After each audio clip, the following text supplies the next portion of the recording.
Welcome guys sa ating bagong tutorial kung paano gumawa ng automatic tubig machine. So ito yung mga kailangan natin na materials. Transformer 12 volts 2 ampere. 4 pieces 2 ampere diode. 12 volts water pump. Piso coin slot.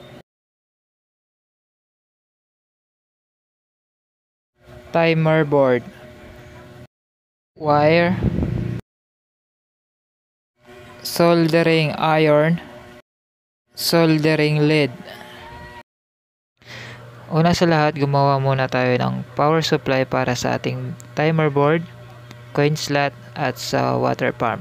Sundin nyo lang ang wiring diagram na nakikita nyo.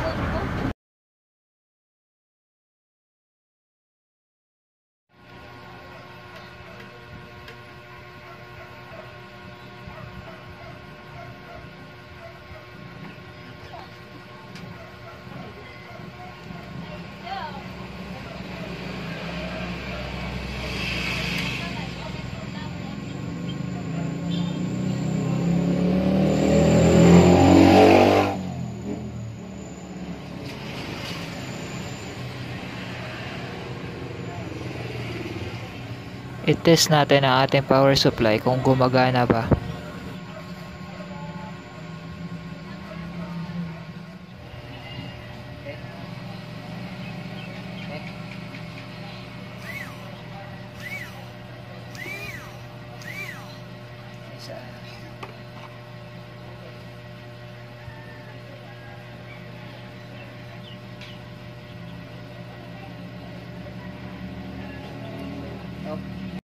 Ito yung diagram natin pag nakabit na lahat ng mga wire.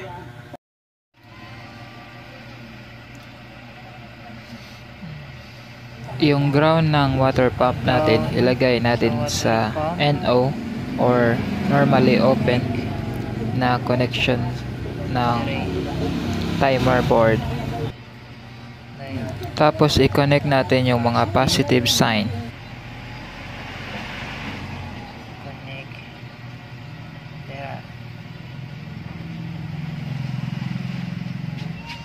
So like begin positive power supply, connect there.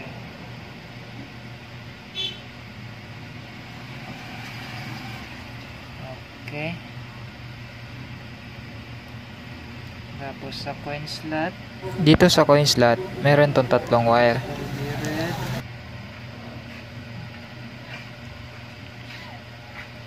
Red,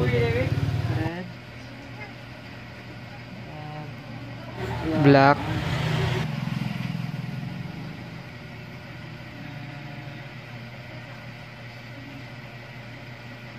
red, black, at white. Yung white i-connect natin si start or trigger. Yung black i-connect natin sa coin port. Red. Tapos yung red wire i-connect lang natin sa positive. Positive.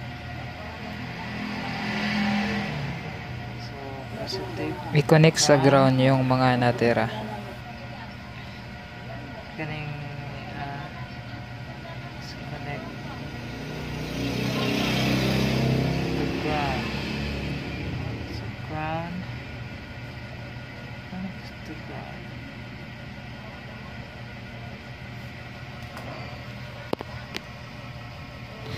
So yan yung ating wiring diagram. Sundin nyo lang.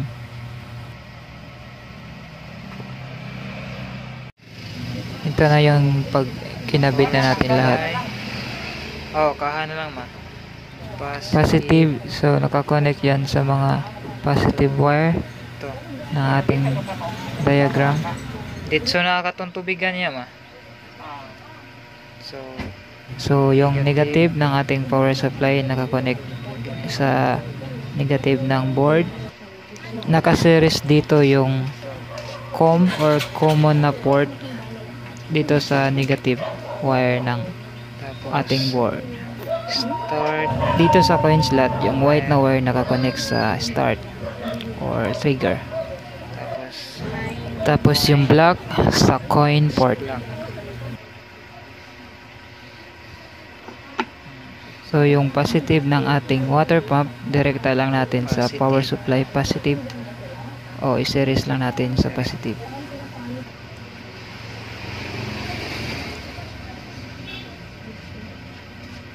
At yung negative ng ating power pump, ilagay natin sa NO or normally open na port. I-test natin kung ilang seconds ito magpa-pump para masukat natin kung gaano karami ang tubig na kanyang ibibigay.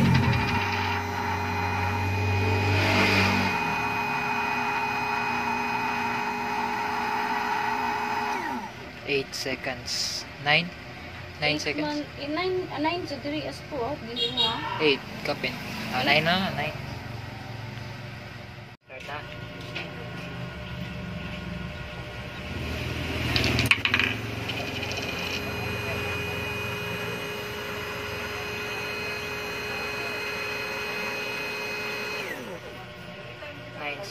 Iikot ng counterclockwise para bumaba ang seconds ng timer at clockwise para tumaas hanggang 16 seconds.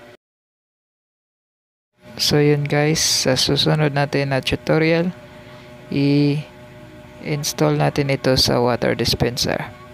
So salamat, sana may natutunan kayo at huwag kalimutan mag-subscribe. Thank you.